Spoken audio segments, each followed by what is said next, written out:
This is it.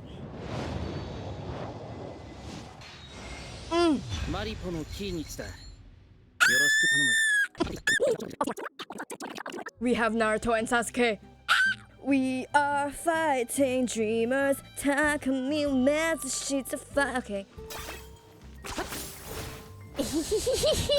Okay, let's speedrun this Archon Quest, shall we? We start off in Fontaine for a little goodbye party with Charlotte, Navia, Clorind, and of course, Furina.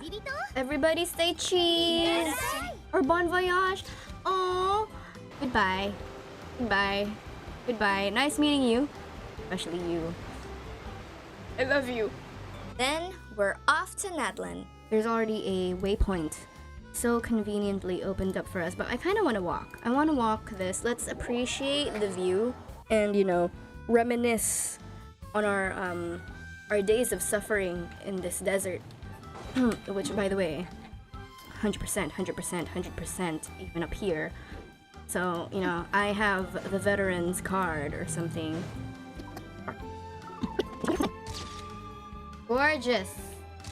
Gorgeous. You know, I think there should just always be moments during your playthroughs in open world games where you just appreciate the environment. Because, you know, sometimes the exploration factor of it all can be a bit overwhelming, but just looking at the beauty of the world. And I think, you know, you should apply that in real life as well. But this is like when you encounter Liyue for the first time. It's gonna be beautiful, it's gonna be gorgeous, and it's gonna be breathtaking. Let's go. Ow, look at this bird.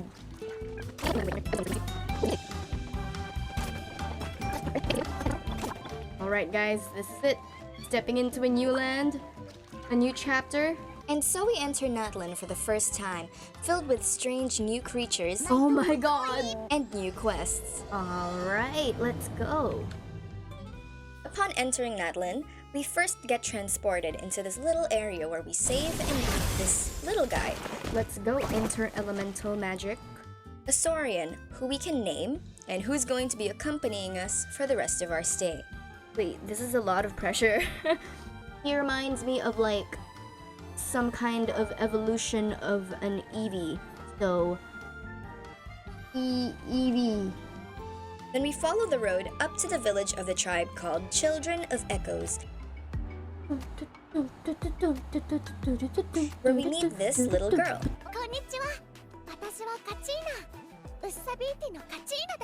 Who tells us about a competition called the Pilgrimage of the Return of the Sacred Flame, where the winners basically become Natlan's heroes who fight against the forces of the Abyss. Her team members just quit the team, so it's just herself entering. So naturally, we offer to join her team. But Kachina tells us that sadly, only people from Natlan can join the pilgrimage. On the bright side, she wants to keep us company so that she can learn from us, wanting to also become a quote-unquote true adventurer. You get a free Kachina from this, by the way. Kachina gives us a little tour of her tribe, introducing us to its music, Saurian culture, and their Wayub. And finally, we end up at our first Natlan Statue of the Seven, where we finally see Pyro Traveler. Or not. Apparently it doesn't work yet, so... Okay, Geo, Hydro, Electro, Animo. Long ago, the four nations lived together in harmony. Then, everything changed when the Fire Nation attacked. And so, we journeyed together towards the Stadium of the Sacred Flame, with a few detours.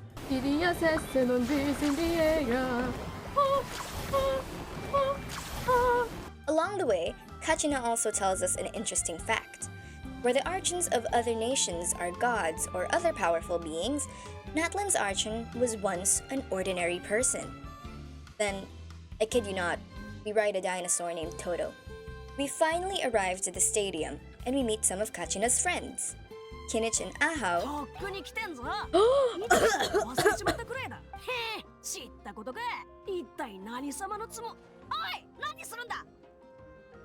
Just like in the other universe. And Moalani, Oh, she is gorgeous. who graciously makes the offer to join Kachina's team to form a duo, while Kinich leads her former one. We're also introduced to the 6 tribes of Natlan. Kachina's from the Children of Echoes, while Mualani's from the People of the Springs, and Kinich is from the Scions of the Canopy, with the other 3 tribes being the Collective of Plenty, the Flower Feather Clan, wow, what a tongue twister, and the Masters of the Night Wind. Also, just gonna add a tidbit on how much I love these 2. Their voice actors even more so. Sugiyama actually said in an interview, I believe it might have been Genshin Radio, that he and Takeuchi actually recorded the lines separately, and that just from all their years working together, they had a different kind of synergy that let them pull off this banter in different recording booths. Like, damn, I wish I had that kind of chemistry with someone. But anyway, back to the Archon Quest. We wake up and the next day, the pilgrimage starts. And we finally see Mavwika for the first time. Oh my god! Mavwika! Sunset Shimmer! Yeesh!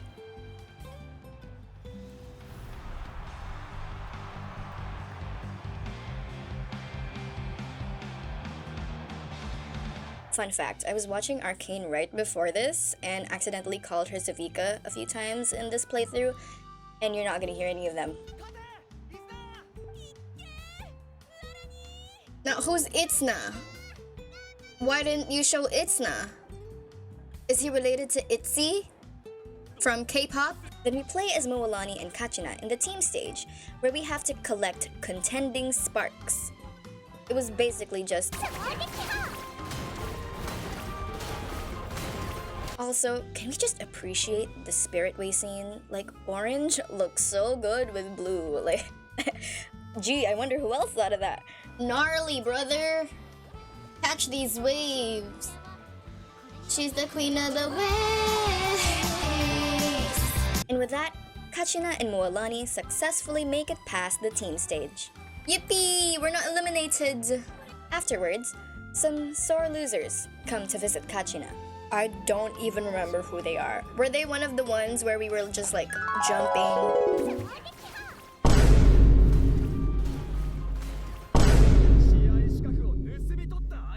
Yeah.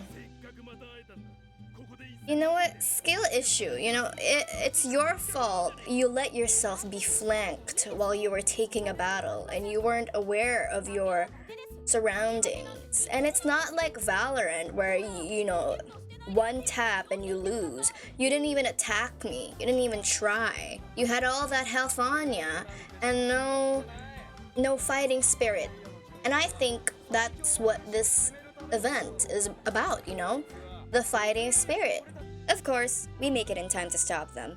Nobody likes a toxic teammate. Then we move on to the individual matches, which are basically just your standard 1v1 showdown, and we get this nice fighting montage.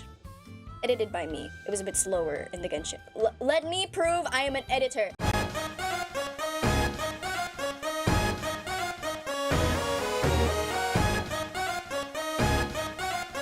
You're next, bitch.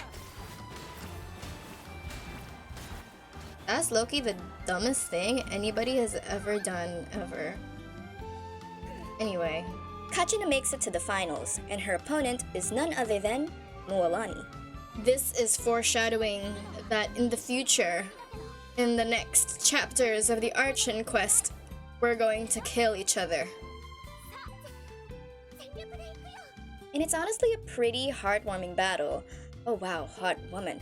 Anyway, if you've seen Naruto, it's kind of like when Naruto and Sakura come back at the start of Shippuden and they redo the belt test with the Kakashi. I mean, it's not totally the same, it's the vibes, okay? Yeah, we're gonna Kachitai, and we are gonna Katsu because your name is Kachi Na.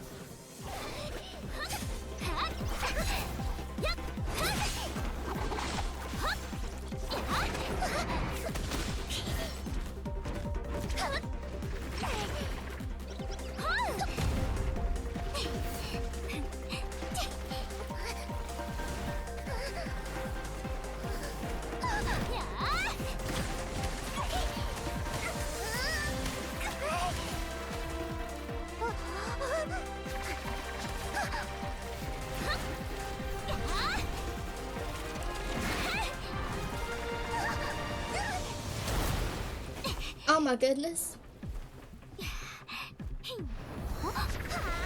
Whoa! Rasengan!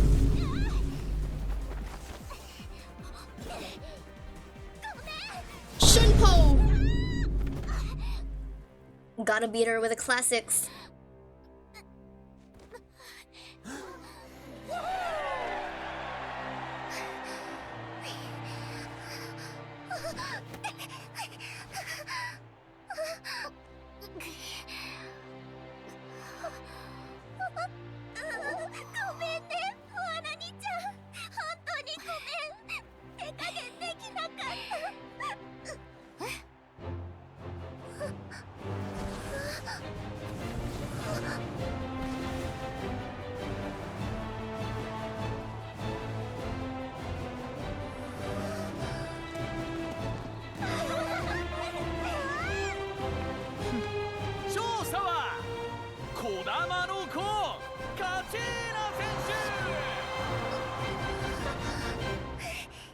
Kachina wins and becomes one of the 5 to participate in the Night Warden Wars. And that's the end of the pilgrimage. But hey now, don't dream it's over. Because while they go and fight the Abyss, we get invited to see Mualani and Kenichi's clans. It looks like the Sydney Opera House. We first go for the home of the People of the Springs, a nice warm vacation spot in Natlan. There, we get our first view of Traveler in a bathing suit and meet Mualani's friend and neighbor, Atiya. Pretty important person to the village who got hurt by the Abyss in battle and thus cannot enjoy the hot springs like she used to. Except, Mualani and her friend saw her enter the abandoned hot springs, so they assumed she was healing and decided to throw a party for her in celebration. Which of course, we're helping her with, because we're the Traveler and we always help our strange new friends. But plans change when the Abyss decides to make an appearance at the springs, and the village is under attack.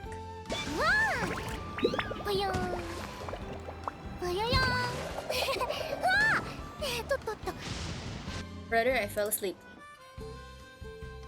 After clearing the village of monsters, we find Atiya hurt even worse by the battle, tainted by the Abyss. But then, we remember a little something.